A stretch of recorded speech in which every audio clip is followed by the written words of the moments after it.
Hello दोस्तों। हम हमेशा सोचते हैं कि हमें कामयाब बनना है, हमें कुछ नया सीखना है, हमें और ज़्यादा इनकम करनी है, हमें अपनी ज़िंदगी में आगे बढ़ना है।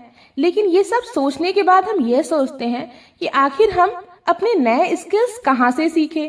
अपनी ज़िंदगी को आगे बढ़ाने के लिए हम नई नई चीज़ें कहाँ से सीखें, हम नया बिजनेस कहाँ से शुरू करें, या फिर अगर हम पढ़ाई कर रहे हैं तो अपनी पढ़ाई की शुरुआत कहाँ से करें।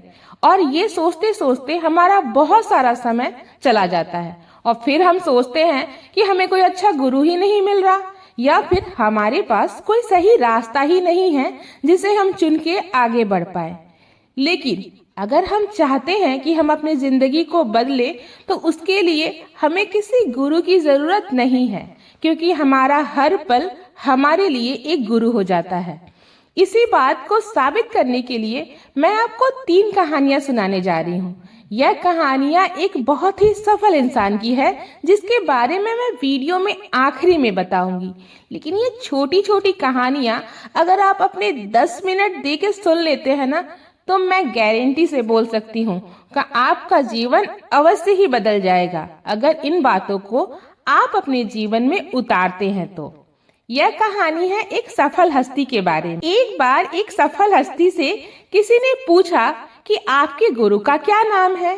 उन्होंने कहा कि मेरा कोई गुरु नहीं है, क्योंकि मैं हर दिन हर पल सीखता हूँ। वह व्यक्ति नहीं माना और गुरु का नाम जानने की जिद करने लगा।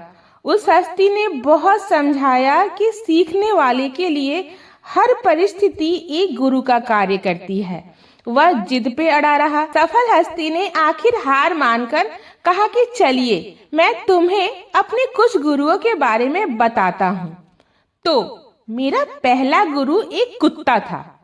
अब आप सोचिएगा कुत्ता कैसे गुरु हो सकता है, तो आइए कहानी सुनते हैं। एक दिन मैं नदी के किनारे पेड़ की छाया में आराम कर रहा था कि एक कुत्ता आया। वह बहुत प्यासा था। कुत्ते ने नदी में झांका तो उसे पानी में अपनी परछाई नजर आई। उसने उसे दूसरा कुत्ता समझ लिया और उससे डर गया। वह परछाई को देखकर भौंकता और पीछे हट जाता, लेकिन बहुत प्यास लगने के कारण वह रह रहकर वापस पानी के पास लौट आता। अंततः अपने डर के बावजूद वह नदी में कूद पड़ा। उसके कूदते ही वह परछाई भी गायब हो गई। उस कुत्ते की इस साहस को देखकर मुझे एक बहुत बड़ी सीख मिल गई। अपने डर के बावजूद हमें छलांग लगाने से पीछे नहीं हटना चाहिए। डर तो सबको लगता है, लेकिन डर के आगे ही तो जीत होती है। उस महान हस्ती ने कहा, मेरा दूसरा गुरु एक चोर था। एक बार मैं देर रात किसी गांव में पहुंचा। वहां कहीं रहने की जगह नहीं मिली। तभी मैंने एक आदमी को देखा। वह दीवार में सेंध लगाने की कोशिश कर रहा था। मैंने उससे ठहरने की जगह के बारे में पूछा। उसने कहा, इस समय आपको कहीं भी आसरा मिलना मुश्किल होगा। मैं एक चोर हूँ और अगर मेरे साथ रहने में आपको कोई परेशानी नहीं है तो आप मेरे साथ रह सकते हैं। उसके साथ मैंने 1 महीना गुजारा। वह कभी सफल होकर आता तो कभी असफल होकर आता। जब वह असफल होकर आता तो भी मुस्कुराते हुए कहता कि आज तो कुछ भी नहीं मिला, पर भगवान ने चाहा तो जल्द ही जरूर कुछ मिलेगा। वह कभी निराश और उदास नहीं होता। उस दिन के बाद जब भी मैं निराश होता तब अचानक मुझे उस चोर की याद आती। उसने मुझे जीवन का हर हाल में आनंद लेना सिखाया। चलिए अब मैं अपने तीसरे गुरु से आपको मिलवाता हूँ। वह था एक स्टूडेंट। एक कॉन्फ्रेंस में वह अपनी रिसर्च प्रस्तुत कर रहा था। एक प्रोफेसर लगातार उसमें चूक निकालते रहा।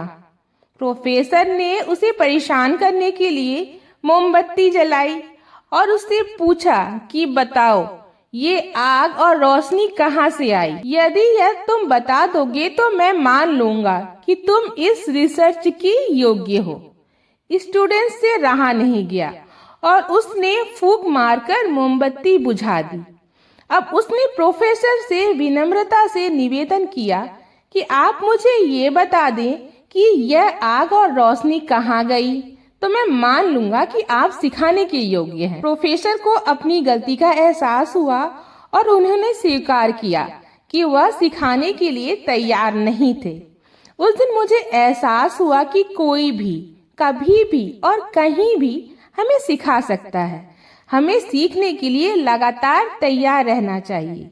ये 3 कहानियां हमें सिखाती हैं कि जीवन को बदलने के लिए बड़ी बड़ी पोथियों की जरूरत नहीं है। मैंने यह काफी करीब से देखा है कि जो लोग नया अपनाने के लिए तैयार रहते हैं वे ही लोग बड़ी सफलता को हासिल कर पाते हैं।